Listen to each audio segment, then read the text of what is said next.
Um, Next week, I plan on going online and setting up an appointment with a tutor and going every 2 weeks at least. Um, when I go into the tutor, I'll bring in exercises from the class or homework to get help on to make sure that I'm understanding. To make sure that I'm understanding. You can go. To make sure that I'm understanding everything from class. So, for the second step, I'd like to meet once a week at least with my Spanish roundtable group. So I've got some friends in my Spanish classes that I've been in multiple semesters in a row.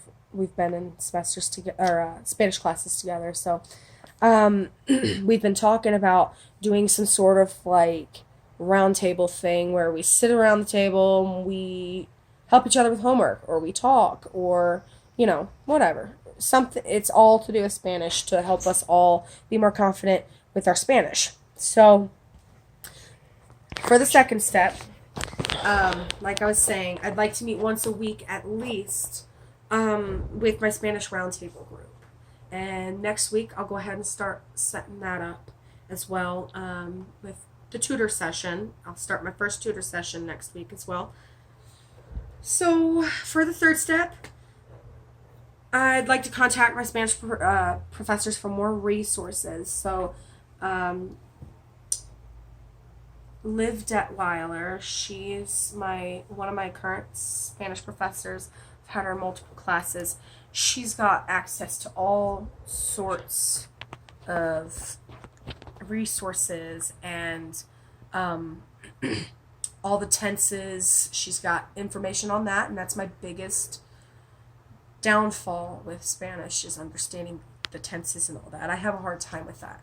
So seeking Liv Detweiler for more resources. That's going to help me start to understand the language more. And for the fourth step, I need to meet with my Spanish graduate advisor, and ironically, it's Liv Detweiler. I need to discuss a graduation plan for the next 2 years. So we need to lay out what classes I need to do, what requirements I need to get done, all sorts of stuff, for me to be able to graduate on time or, even if it's not on time, it's not a big deal. For me to graduate in general.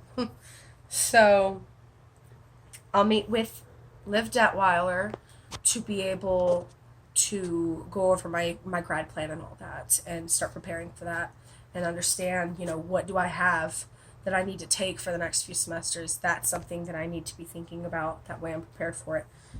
So, fifth step, I need to.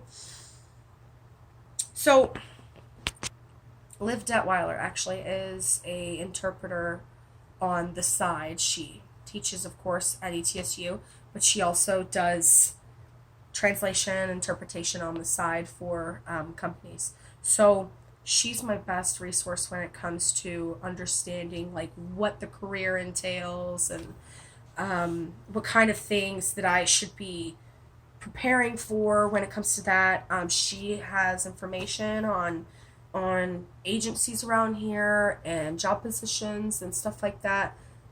Because she looks for those positions. She right now is doing that field of work. So she's got resources for that. So I figured, for the fifth step, start talking to her about that. Contact Liv Detweiler.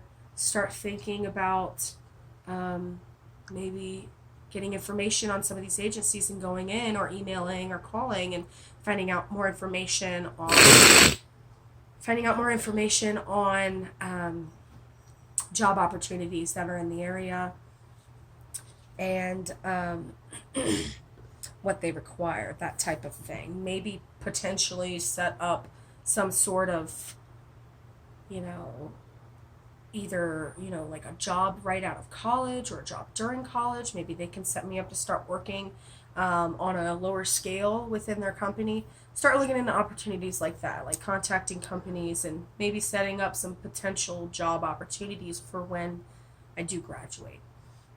So my sixth step, of course, is to graduate, um, and either seek positions, job positions locally, or maybe I'll even have one set up. You know, you never know. But that's my plan for being able to fulfill my Spanish degree. And again, my decision that was to be made was whether I was going to stay with Spanish or whether I was going to go, with something different. And after looking at everything, I feel more comfortable in life in my future going with Spanish because I've got variability. I've got skills that a lot of people don't have. A lot of people don't know a second language. And it's a good opportunity for me to have full time work, to be able to have enough money, make enough money to raise a family. I've already learned so much. I really want to be able to be fluent. I want to be able to go anywhere and talk to anyone, whether it's English or Spanish. I want to be able to fulfill that, and I've worked so hard for that already. So I think that going with the Spanish route, continuing my Spanish major, is definitely the way to go because it's going to be more secure for me in the future. Um, so, yeah, that's the decision I've made. I've decided to continue the Spanish major and get through GSU and graduate and hopefully work for a local agency around here with translation. Now, I do have the opportunity, later on to go back for more schooling and acquire either a master's or doctorate and be able to teach. So I have that option later on. So, but for right now, I think I'm going to stick with interpretation, translation, and see where that goes for me. So, all right, thank you.